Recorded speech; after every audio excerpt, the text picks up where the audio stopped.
Right. 3 February 2026. And today I'm excited to be giving you the evening update. And this particular period, we're going through the AFM University. And I'm going to be taking you through some of the most interesting and exciting historical aspects of the AFM, particularly in Zimbabwe. But remember that we are not talking about the sects called the AFM in Zimbabwe or AFM of Zimbabwe. These are the recent breakaway factions of the AFM in Zimbabwe. These are smaller denominations. The AFM is a big structure, is the biggest and historically most significant church in Zimbabwe. Every single person that you know in Zimbabwe is a member of the AFM. And that is why we're setting up the AFM University. The AFM University is all-encompassing, and we're going to do very well. It is going to be a center for employment creation, and I've shown you images of what it's going to look like.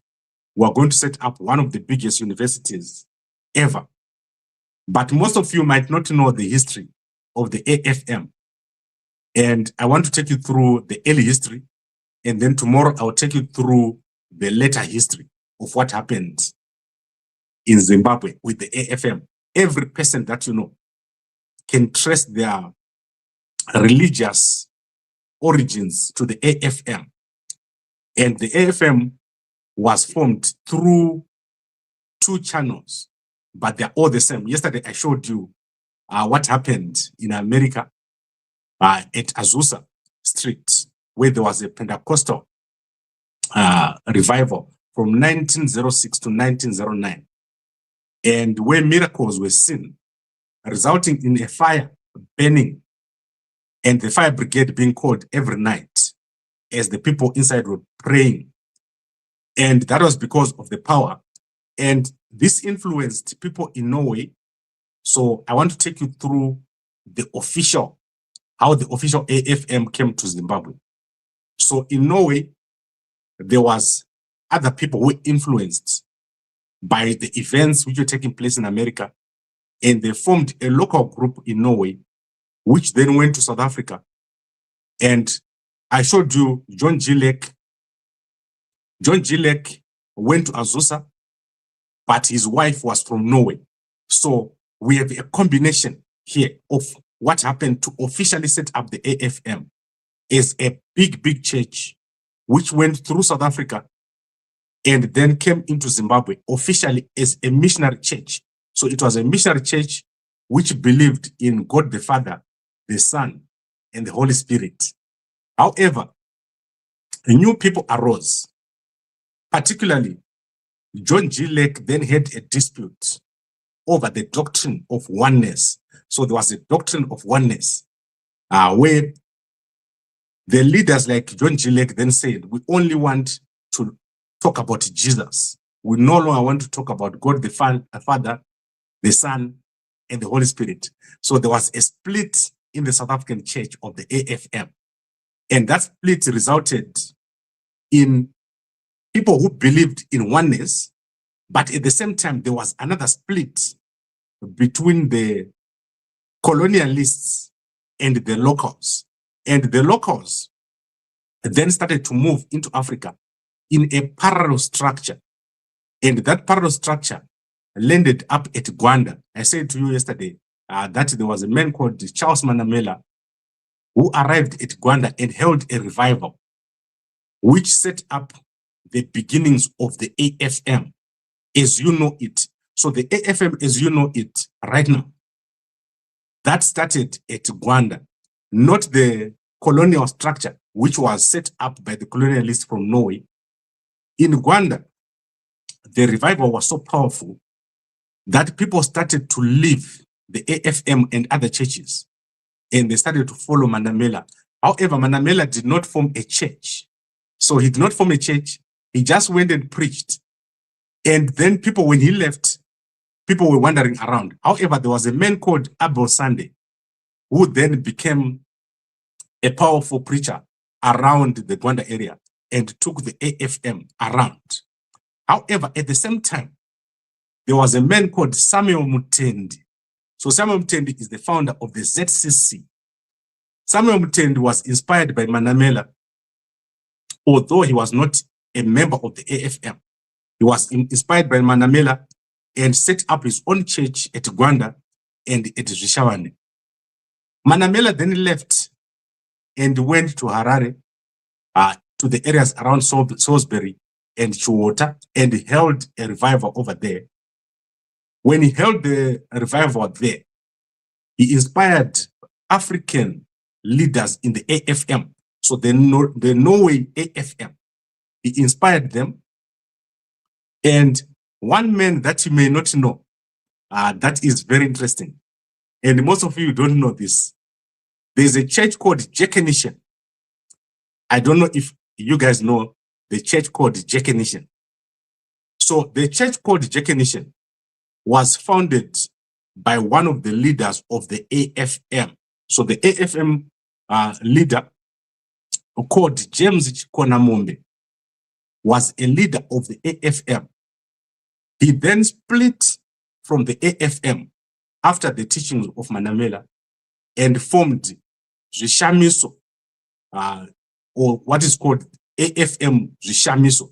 And in this one, he used water and other rituals to preach. So if you look at the churches that came out, so if you go back from Manamela, we've got the ZCC, which was inspired through Mutendi. We've got Abo Sunday, who then took the message across. We've got Zvishamiso or Zimbabwe, which came from the, when Manamela came in, Chikonamombe, Zimbabwe, split and formed Zvishamiso. We've got Mugodi. Mugodi also came out from the Zion Apostolic Church, ZAC, which was also inspired by Edward Mabhuyani, the original people who split from the AFM in South Africa. Mabhuyani was supposed to be a leader of the AFM, but he failed to be a leader when the chance came, and then he split and formed Zion Apostolic Church. And then we've got other churches. For example, John Masowe. John Masowe was inspired at the same time by Manamela. Manamela's preaching inspired John Masowe, resulting in the formation of the John Masowe, which was a decentralized church, unlike the other church or the wide-robed churches. So what is my point? My point is that the Apostolic Faith Mission, as you know it right now, and all the churches that you know right now in Zimbabwe, that is the Zion Apostolic Church, the ZCC, Mutendi, all these churches, they are arising from one source. That is Manamela. Manamela is the original father of Pentecostalism in Zimbabwe. And yet, all these people are the same. So the difference is the leader, how the leader responded after the departure of Manamela. Manamela did not form a church, which caused people to go their separate ways. And the charisma of the leader would then determine what happened. And that is the periods between 1915 to about 1997. So if you look at the AFM, between 1915 and 1997, this is the history that I've given you here. We are all one big AFM family. So everyone is from the AFM, but not the same. And the AFM, if we continue the way it is right now, it's going to be collapsed by this current crew. So the current crew that is there in the AFM in Zimbabwe, that is the constitutionalists, Anachiangwa, Anamadao, that group of leaders, they don't have any, what I can call ideology or doctrine. So there's no doctrine. There's no difference in doctrine between Madao and Chiangwa. If you ask them what is the doctrinal difference, There's no doctrinal difference. They all believe in oneness. They all believe in name of Jesus. So the name of Jesus became a big thing. If you hear the AFM saying in the name of Jesus, that was actually a thing. That was a thing because that is where the oneness came from. So there's no difference in Madao and Chiamba. The only difference is that they want to take the properties. So one side says, I am the one who is in charge. And the other one says, I am the one who is in charge. And this all started with Asfa Madzire. So Madzire is the one who started with this whole division and administrative focus of the AFM. And you remember I covered this in great detail when it was happening, when there was a court case. I covered in great detail what was happening at that time. It is not doctrinal. There's no doctrine or doctrinal difference. It's greed. So what you have right now in the AFM of Zimbabwe is greed. But we're going to cover that tomorrow. What I just wanted you to understand is that there's no one who's better. Many of you have been taught the doctrine that if you're in the AFM, you are better than someone in Zioja. If you are in the AFM, you are better than someone in Jekinishan. If you're in the AFM, you're better than someone from ZCC. While the father of all these churches is one. Charles Manamela is the father of all the churches in Zimbabwe. And his preaching was simple. He was preaching a gospel of freedom, freedom from a system of oppression. So that is why Manamela was so successful in Zimbabwe. He was fighting against an oppressive system that did not make sense in the cultural and political context of that time. So that is why Manamela became successful in Rwanda. And people like Mutendi, they got into trouble with the colonial government because of the preachings of Manamela. Manamela was such a powerful preacher. And in fact, the historical books says it was like a lightning bolt. When he went to a place, he would change everything. So in summary, the AFM is the African side. So the African side of the AFM is the godmother of all the churches in Zimbabwe. ZCC, Mugodi, all the churches that you know, they are coming from Manamela and his preaching at Rwanda and also his preaching at Chiwota and at Salisbury. So that is where he did his preaching around 1925, somewhere 1920 to 1925. That is when he preached in Zimbabwe. So where are we now? We are in a position where the church is the AFM, the original AFM, has failed to respond to the needs of the current situation. So Manamela responded to the situation of that time, which was to remove or to separate the Africans from the colonial structure from Norway. So when he arrived, Manamela freed the locals and he allowed them to worship, which resulted in the splits. However, at the moment, what is the demand of the time in Zimbabwe? What is the demand? What should the church be doing in Zimbabwe? And the church in Zimbabwe, especially the AFM, who is the mother body, should be responding to the crisis that is in the country. So the Catholics have responded, the Anglicans have responded, they've got their own way of responding. The AFM has largely failed to respond, with Mutendi, the son right now, joining ZANU-PF and becoming a key player. And as I said, tomorrow I'm going to unpack the modern churches and how they came up, particularly why the constitutional focus in the AFM, why there's a constitutional focus and not a spiritual or ideological focus. So in the AFM, there is no more power. So when you go to the AFM, you lack the power of healing, the power of prophecy, which was there in the AFM. The powerful preachers that you had, like Manamela, when they arrived at a place, they would wake up a dead person, they would preach and heal people, they would prophesy, and they had a spiritual power that you cannot believe. At the moment, the preachers that you have in the AFM have no powers. So they have no powers. They can't preach if they say a sermon right now, you can't remember it. And they are not healers. They cannot heal. They are living on gifts, or what we call zvipo, or tithes. That ideology was not in the AFM. So the AFM, which was created by Manamela, did not have Chegumi. So Chegumi was not in the... So I know this is controversial. Pastors don't like this. Manamela did not form a church. So there was no Chegumi. There was no contribution. The only contribution he made was for the preacher to be able to go in a bus and go and preach at the next place. So the preacher had nothing. They did not have a salary. They were not supposed to stay in a house, in one place. He preached at a place, and then you were convicted, and it was your job to go and do what you needed to do. It was not your job to sit in that place and get paid. The AFM that was created by the missionaries is the one that is the constitution, that's a hierarchical structure.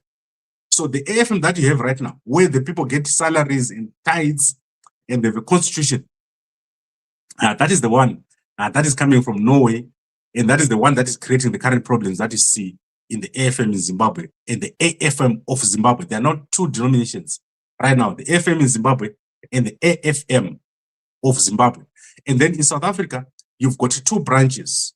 That is the African branch of the AFM and the Afrikaner branch of the AFM. They currently exist as we speak right now. They don't worship together. The AFM Afrikaners worship on their own side, and the AFM South Africans worship on their own side. And that now there's a Zimbabwean AFM which worships in South Africa by itself. So historically, the AFM is a structure that has been traveled with splits, ending up with nothing. So they has got no business, they've got no university, and currently they've got no leadership. So if you look at AFM in Zimbabwe, if you ask Madao, when is the next election? Or you ask Chiangwa, when is the next election? You will ask them a bad question. They don't like that question. And then the pastors, they've got no power. If you look at the pastors that we have now, which pastor in AFM right now can be compared to Kupara. So tomorrow I'm going to tell you about Anakupara. Where did they come from? The original leaders of the AFM. That is used to sit with the people. So the leader of the AFM would go and sit at Nkulumane, or would go and sit at D Square and preach. And then they would talk to people. But eventually, the biggest problem in the AFM was, it was a huge church with no particular influence on the ground, which is what Manamela had. Manamela had influence on the ground. He inspired other leaders.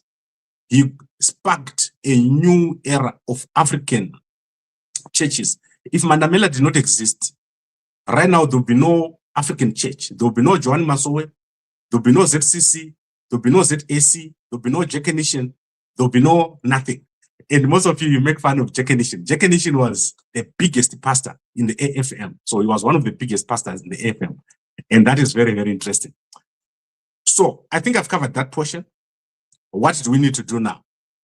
We need a new approach. And that new approach is to create a center. So a center, that is a place where we can bring together all the ideas that we have. So the AFM University, to me, is an idea that will do very well, especially the Center for Employment Creation. And unfortunately, it's not easy to set up these things without, first of all, giving you the background. So this, what I'm building for you, is a background. In about 6 months' time, we'll be done with the initial setup. What we're setting up is a university that will be based on employment creation. So we're going to start with creating the actual employment, and then we'll move back to the faculty. So the faculty will grow, and we're going to have a campus, and that campus is going to be big. And as I said, we want to set this up at Victoria Falls if we're allowed to do so. I know that there are many dynamics, but my preference would be the Victoria Falls. we have a big campus where at least between 100,000 and 500,000 people can live, work, and also develop. We want to create jobs. And how you create jobs is very simple. When you create jobs, you first of all have to identify where the opportunity is. Then after identifying the opportunity, we have to formalize. So the biggest problem we have in Zimbabwe is lack of formal businesses. So the AFM has got no formal businesses. Members of the AFM who make money, anyone who makes money wants to live. And then obviously we need to create capital. How do we become a structure for capital? So these are the things we need to do. And you guys are lucky that you've got someone like Gambakwe. Gambakwe has been spiritually inspired. So you guys may know this. I've been spiritually inspired to visualize all these things. If you're in the FM, you should not be living without a house. You should not be without a job.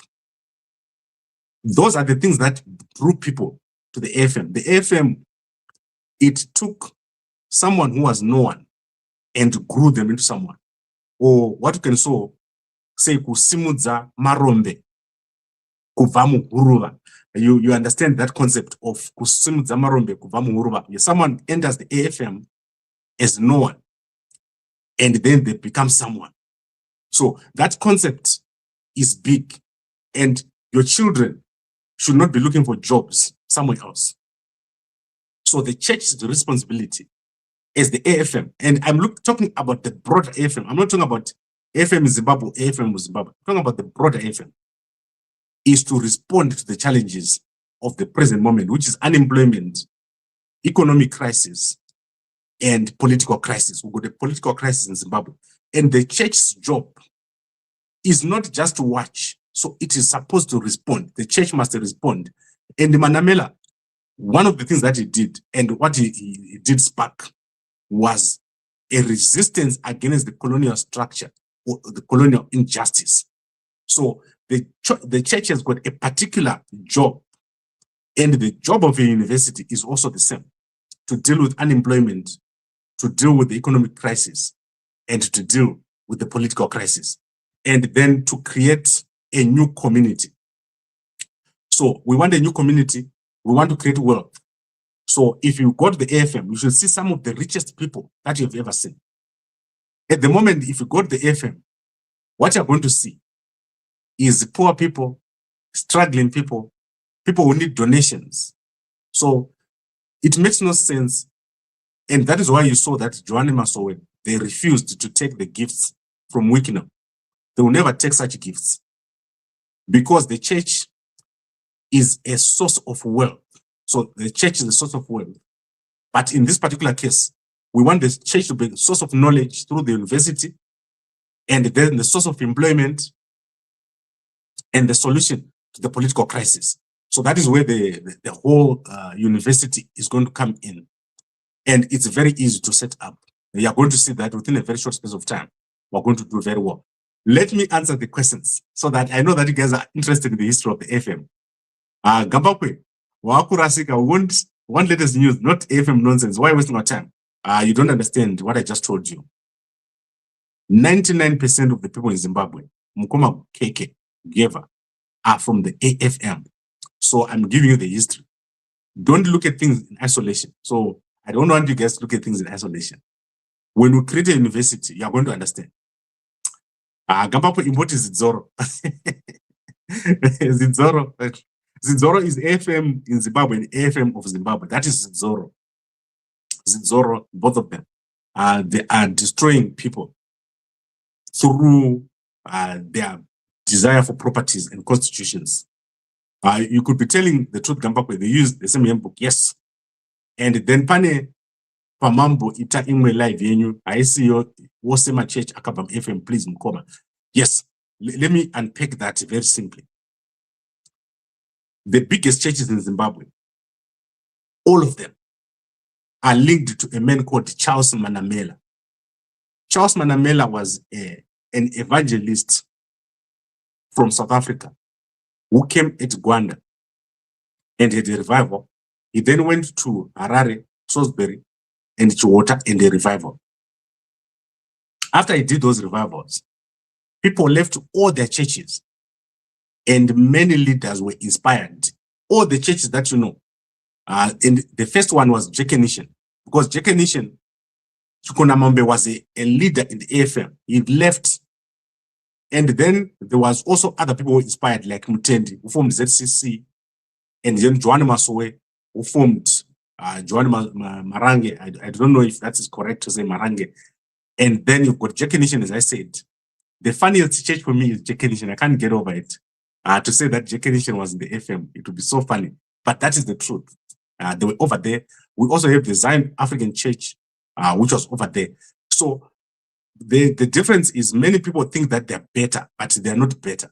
So I just want you to know that it's not better. Gambabo is smart. His ideas for real. Just need to actualize them. Thank you very much. I think we've covered most of what I wanted to cover.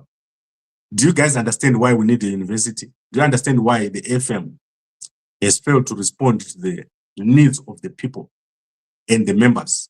So AFM in Zimbabwe right now accounts for at least 10 million people in Zimbabwe. So when I got the original AFM, they account for about 10 million of Zimbabweans right now. If you look at all the churches that I've given you. So we need to account and to create our own base, to create our own structures, and not just be people that talk. So Africans, we have one serious problem. We cannot create anything. So listen very carefully to what I just said.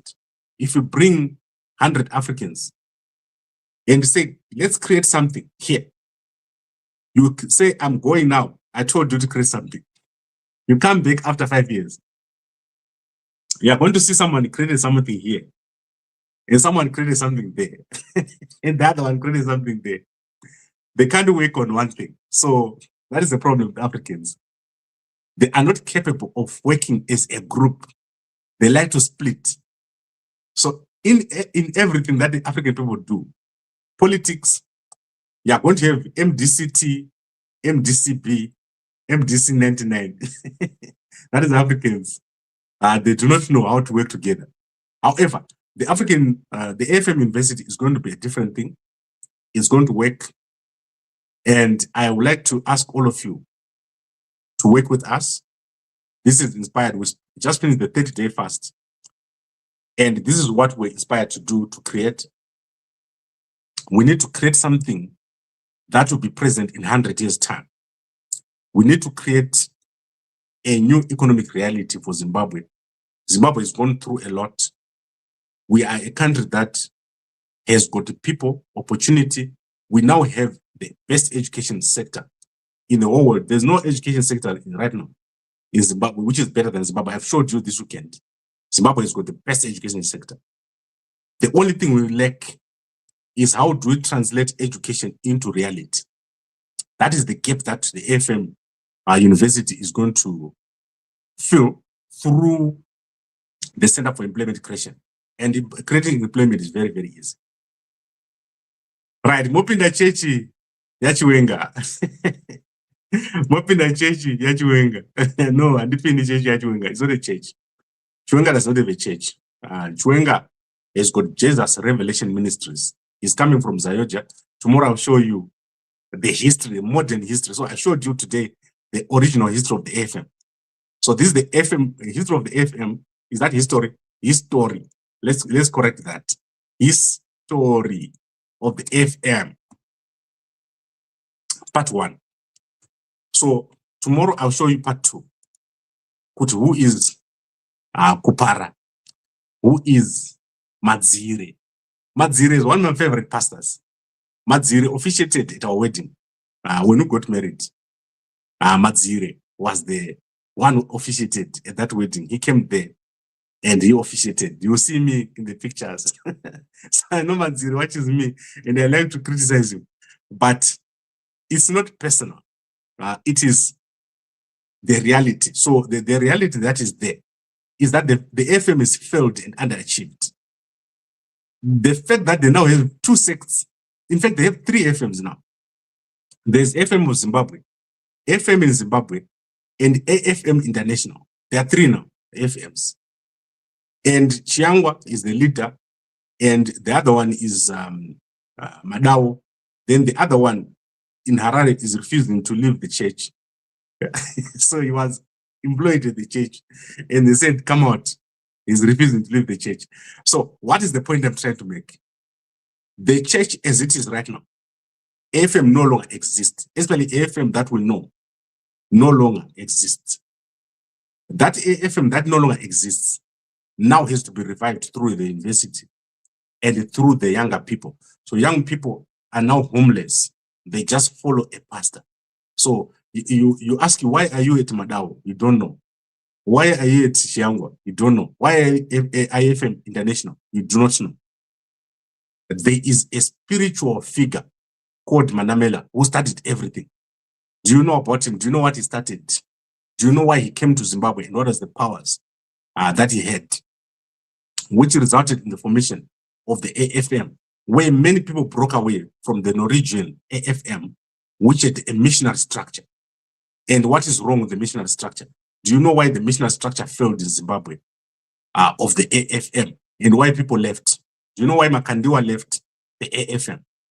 One of the most powerful preachers in Zimbabwe is Makandiwa. Do you know why Makandiwa left the AFM? So that is the modern history of the AFM. Tomorrow, I'll show you a little bit. But we want to end up with one thing. And I'm not praising Makandiwa. What I'm just saying is that if Makandiwa, I was talking, so I got a call from one of the pastors over the weekend. And I asked them the question, do you know that if Makandiwa dies, that church will die? Like the day Makandiwa dies, they will close the doors, they will sell the buildings, they will sell the cars, there will be nothing. Because the man Makandiwa is by himself. He is the one that went. Do you know that the day Mutendi dies, he's got sons, so the sons will take it over. Is Makandiwa creating something that is going to be done by the sons? Does he have a structure? I'm just giving you an example of because the UFI, United Family International, is also AFM in a way, because everyone broke away. When people broke away from AFM to go to Makandiwa, what were they looking for? Those are the questions that we are going to answer tomorrow. When people broke away with the Jekenation, so you AFM people, you think you're better than Jekenation, but you're not. So when people broke away with the Jekenation, why were they breaking away? And those are nothing to do with things on the ground. So the AFM that I'm talking about has not responded to the things that I'm talking about, which is the needs of the people. Okay, I think we've covered it. We're going to do very well, but we have to move away from online to reality. And that is going to happen very, very soon. That is the university, AFM University, covering everyone. We're not talking about members of the AFM, the small one. We're talking about everyone, the big AFM, which is everyone coming back home. I would like to thank all of you for watching. And I really enjoy talking to you. And I know that many pastors watch here. Do you know why I know that? Because there's no single leader of the AFM that does not know that we're about to set up a university called AFM University. And many of them thought we're forming AFM University for AFM of Zimbabwe, AFM in Zimbabwe. No, we want everyone to go back to the original AFM of Manamela. Manamela, amazing stuff. If you guys did not know about Manamela, go and do research. Who is Charles Manamela? Why did he come to Zimbabwe? What did he do when he went to Uganda? What did he do when he went to water? How did he inspire Mutendi? How did he inspire Joan Masowe? How did he inspire Jekenation? How did he inspire all these churches that you know now? And also, why has the AFM failed? You're going to be able to get those answers. But the good thing is that we are all now able to come together and work on something new. And you have jobs, you have houses, you will be able to become leaders. So when you look at AFM, you are not going to look at something like Joan Masowe, where they are getting donations from buses, from Wikino. When you've got a church with millions and millions of people, they have to rely on one person. That is an organizational failure or a structural failure. The AFM of Zimbabwe has got a structural failure where the pastors use the congregations to make money. So nothing ever gets done at the AFM. If you go to the AFM school, you will laugh. The students pay school fees and so forth. So those are the kind of things that we need to address right now. And we're going to do it. We're going to do very, very well, because we're going to have a broader outlook on the AFM, which is the Apostolic Faith Mission, which started in the United States of America at Azusa. So that is where everything started. And everyone else came from there. Even the traditional AFM started there. There is no one who didn't start there. And I think if you Google Flame of Azusa, let's do it. If you Google Flame of Azusa, you will see that the Flame of Azusa is a big thing. Azusa Street is the history of everything. Everything that you know started at Azusa, where God himself was manifesting. And then they went to Norway and he manifested. After reading a magazine, the people manifested at Norway, who formed the structured AFM. So just Google Flame of Azusa, you will see it's a big thing. And it is everything in Africa right now, everything to do with any religious sect. That is where it happened, and that is where it started. I enjoyed this. This is one of my favorite series. I even like this more than Mabhuyani. Remember when I was doing Mabhuyani, and people were like, Gambapwe, why are you talking about Mabhuyani? Do you now know why I was talking about Mabhuyani? Everything is connected. You're going to see the connection very soon. We are going into a new era, and young people are going to take over in our country. However, foreigners will come and take our country. If you're not careful, people will come from different countries and take everything, and you'll be left with nothing. You'll be struggling again in a new Zimbabwe. We don't want you to struggle. We want to create the structure for success, and that is why we're doing this. I would like to thank all of you for watching. I'll see you guys tomorrow morning, 5 a.m. We've got a lot to cover, and we're blessed. Thank you very much for watching, and a good night to you all.